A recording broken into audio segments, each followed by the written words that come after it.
Scam scam scam. আপনি কি চায়নাতে পড়াশোনা করার চিন্তা ভাবনা করছেন? আপনার একটি ভুল সিদ্ধান্তেই নষ্ট হতে পারে আপনার লাখ লাখ টাকা, সেই সাথে বিপদে পড়তে পারে আপনার ক্যারিয়ার।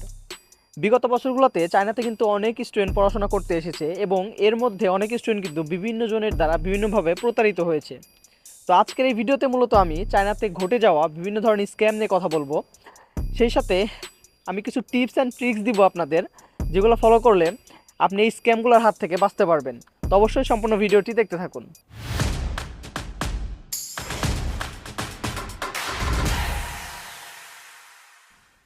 এই স্ক্যামগুলোর মধ্যে কমন একটি স্ক্যাম হলো স্কলারশিপ স্ক্যাম।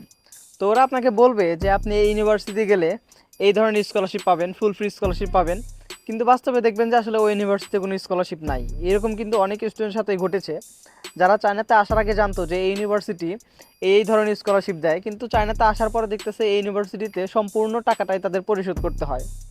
এই ধরনের স্ক্যামের কিন্তু শিকার অনেক শিক্ষার্থী হয়ে থাকেন। তো সেই ক্ষেত্রে আপনি যে ইউনিভার্সিটিতে আসবেন সেই ইউনিভার্সিটি সম্পর্কে একদম ইন ডিটেলস ভালোভাবে জেনে আসবেন, এবং সেই ইউনিভার্সিটি স্কলারশিপ দেয় কিনা সেটা সেই ইউনিভার্সিটিতে অবস্থানরত বাংলাদেশি অন্যান্য শিক্ষার্থীদের থেকে শুনেও কিন্তু আপনি আসতে পারেন। অনেক শিক্ষার্থী কিন্তু আবার ফেক এজেন্টের দ্বারা প্রতারিত হয়। আপনি সোশ্যাল মিডিয়াতে গেলেই দেখবেন যে এখানে বিভিন্ন এজেন্সির পেজ রয়েছে, যারা মূলত চায়নাতে অ্যাডমিশন নিয়ে বা চায়নাতে অ্যাডমিশন করিয়ে দিবে এই ধরনের কথা বলে কিন্তু তারা বিভিন্ন রকম পোস্ট করছে বা ভিডিও আপলোড করছে। তাদের মূলত কাজটা হলো আপনাকে তারা কোনোভাবে কনভিন্স করবে চায়নাতে অ্যাডমিশন নেওয়ানোর জন্য, এবং তারা আপনার থেকে যখন মোটা অঙ্কের একটি টাকা নিয়ে নিবে তখন কিন্তু তারা আপনাকে ব্লক করে দিবে। তাদের কিন্তু আপনি আর কোনোভাবে ধরতে পারবেন না, কারণ তাদের সম্বলে হলো শুধুমাত্র ফেসবুক পেজ, তাদের কোনো অফলাইন অফিস নাই। তো এই স্ক্যাম থেকে বাঁচতে আপনি যেটা করতে পারেন সেটা হলো যে আগে শিওর হয়ে নেবেন যে তাদের অফলাইন কোনো অফিস আছে কিনা। দরকার হয় আপনি ফিজিক্যালি সেই অফিস ভিজিট করে তারপর তাদেরকে দিয়ে ফাইল প্রসেস করাবেন। এছাড়াও আরও একটি স্ক্যামের শিকার শিক্ষার্থীরা হয়ে থাকে, সেটা হলো হিডেন কস্ট।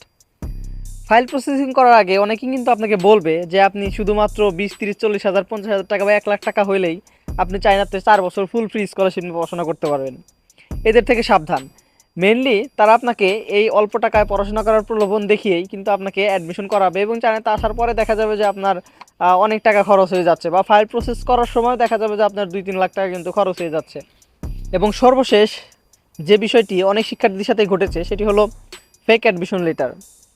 তো দেখবেন যে চায়নাতে ওই ইউনিভার্সিটি আছে এবং আপনি সেই ইউনিভার্সিটিতে অ্যাডমিশন লেটার পেয়েছেন, কিন্তু সেই অ্যাডমিশন লেটারটা ফেক, এডিটেড। এরকম কিন্তু অনেক শিক্ষার্থীদের সাথে হয়ে থাকে।